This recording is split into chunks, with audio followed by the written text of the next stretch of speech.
Hello and welcome to Dimsy's Domain, and today I got a little discussion for all of you lot, and joining me I have the man who's very real, from Real to Real Productions, Mark. Do you want to say hello? What's up, Dimsy? Hey everybody, it's always good to be here. Good. It's been a long while, but today we were talking about this off air and we thought to ourselves, wouldn't Frieza make an ideal candidate for the God of Destruction? Surely he would be really, really good. And yeah, let's just talk about that. If you look at Frieza as a character, yes, he's very evil. Yes, he's the most iconic villain of Dragon Ball. If anything, he's the most iconic villain in anime, knowing and understanding the scope that Dragon Ball has and its traction in this community as a whole. But Frieza is also, as many people do say, irredeemable. And if you have the actual job listing of God of Destruction, all you need to do is destroy a few planets and kind of make sure everything is neutral. Now, for the longest time, we don't know the exact number, but he was actually the emperor of the universe. He was running things. He was holding things down with an iron fist. Now, if you are the emperor, or if you are at the tippy top of a pyramid or some sort of structure whereby you have to determine what things to do, the logistics of it, even if you're the head of a company, you need to be very business minded and very fair, but also unfair. It's weird to say someone's fair when they're a dictator. It's a tad weird, I know, but the point is that he knows when to destroy, he knows when not to destroy. He knows that he can mess with certain things and he can't with certain things, such as Majin Buu and Beerus, as warned by his father, King Cold. Now, I think that just those specific qualities there already qualify him more than, let's say, a Goku or a Vegeta as being a God of Destruction candidate. What's your feelings on that? Yeah, I totally understand that. And personally, that's one thing that we've seen a lot in particular series is Whis, especially at the beginning, like Goku, Vegeta, you could be the gods of destruction. And a lot of people theorize that was one of the things that was kind of building one way or the other for Goku or Vegeta to basically take over, or Whis, training them for a particular purpose. A lot of people right now have said we was training them for this particular tournament. Not true. I don't think that's true at all, because we didn't necessarily see it coming unless Whis or the Angels can look far beyond in time. That would be pretty cool. But yeah, Frieza has no issue with destroying planets. Frieza has no issue. It's I'm sure that would be kind of a comic moment for him. It'd be interesting because if Beerus were to be ever to be, I guess, taken away, or his job taken away, he retires for whatever reason, Frieza would probably be the best candidate. I mean, the whole fact that he got as strong as he did so quickly, and his just complete and utter care for blowing up planets. And he's also, for the most part, unless someone basically challenges him, which at this point, the only people who can really challenge him in the canon are, I guess, Goku, Vegeta, Beerus, and Whis in that particular universe. There's not a lot of people who are technically that much stronger than him. It would be interesting to see him basically go out of his way to, I guess, I don't necessarily think he would be mad with the situation. There's nothing that would irk him enough or make him annoyed enough to actually lose temper. And as we've seen with Frieza, if he loses his temper, he's pretty calm-headed. He has fun, he plays around, behaves the same way that Beerus does.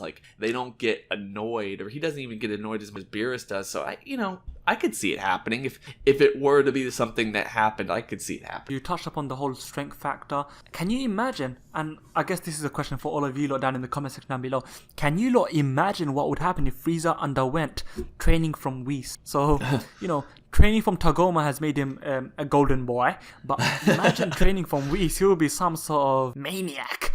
Not maniac, but he would be insane in terms of strength. He would be brutal strength at his disposal. But one thing about Frieza, which I need to point out, is the fact that, as I said, he was the emperor. He's, as you said also, when he's not angry, he's very civil. He's very, very what's the word? He can compromise somewhat. So, as I said, if he knows that he doesn't need to mess someone, now imagine knowing the fact that, oh no, there's the Daishinkan as well as Zeno who I need to answer to, and they are of a level which is just, I can't fathom. The only reason he feared, or he didn't mess with Beerus and with Majin Buu, is because of hearsay from his father. The reason why he was paranoid about the Super Saiyans was, once again, hearsay and legends. Now, knowing the fact that, and witnessing directly with his eyes, the power of Beerus, Zeno, as well as Daishinkan, if he ever does show his power, I'm I am almost certain that it's going to put Frieza in his place, whereby he's going to fit his job role and he's not going to go out of bounds like he would with when he was the Emperor of the Universe, because he thought to himself, okay, he can do whatever he wants. No one's going to say anything to him unless he happens to cross paths with maybe Beerus or Majin Buu, which is going to be unlikely. Now, even that was just written in for the Resurrection of F movie for the sake of, they weren't thinking about this before, but even if they do put that into his head, it makes sense. Frieza will make an ideal God of Destruction candidate. Now, I said in my video talking about why Frieza returning to compete in the Tournament of Power makes sense. The reason why it makes sense is Frieza is a dictator. He's a tyrannical ruler. And what is one thing about tyrannical rulers? They want to hold on to power. They want to live forever. They want to live for as long as possible. Now, if he has to bow down to Zeno, if he has to follow someone else's orders to further his own life, he will do that. Now, another reason, as you mentioned regarding Whis, now people saying, oh, Whis was always putting into Goku and Vegeta's head, hey, you should be God of Destruction. Whis also, you'd assume, as he is tied to the Hakaishin and the Hakaishin is tied to the Kaioshin,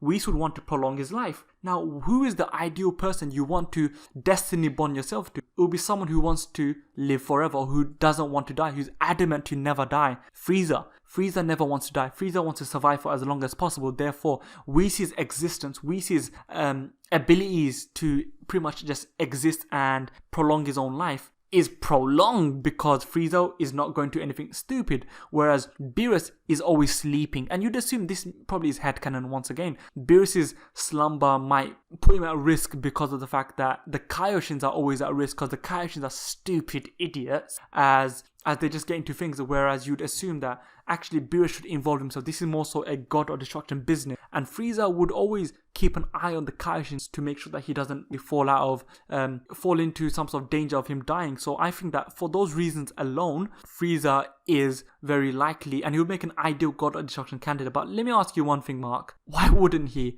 What is the weakness? What would make him the worst possible God of Destruction candidate? So, yeah, I honestly don't really know what would be the worst thing about Frieza in terms of being a God of Destruction. I personally think the worst thing about Frieza would be his, I guess, attitude with all this stuff. I don't necessarily see him as being someone to be a God of Destruction, because he might be evil, and like you said, he's irredeemable. That's the main part about Frieza. Irredeemable. He's the only villain who will never basically change his ways, and that's the scary thing, or that's the thing that I just don't see it working in the long run, that he actually becomes a God of Destruction. Because if he does, regardless of given Goku and Vegeta's relationship, or just that entire group's relationship with Frieza, that's essentially redeeming, because he has to understand, like you said, that there's people above him and people who to keep him in control.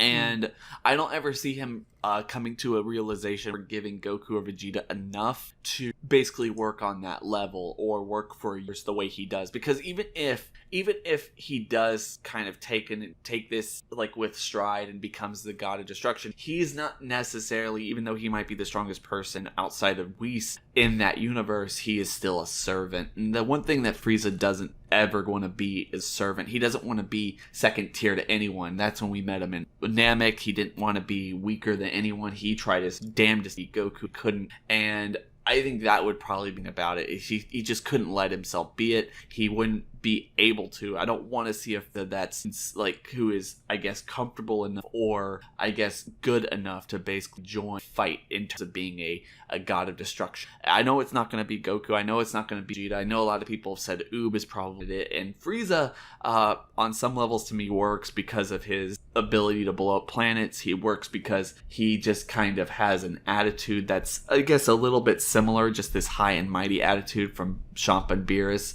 and potentially any other Gods of Destruction that we actually get to really meet in this series. But at the same time, I don't necessarily see it happening because he is so, I guess, one-sided and he is so evil that you really can't see them working together for any real stretch of the term. I don't see it happening. Yeah, I'll have to echo those thoughts. I agree with the fact that although Frieza has the qualities of a God of Destruction, he has the experience from running an empire and the fact that he knows what is best for business. He knows what needs to be done. It's just the fact his innate evil nature is just going to outweigh everything.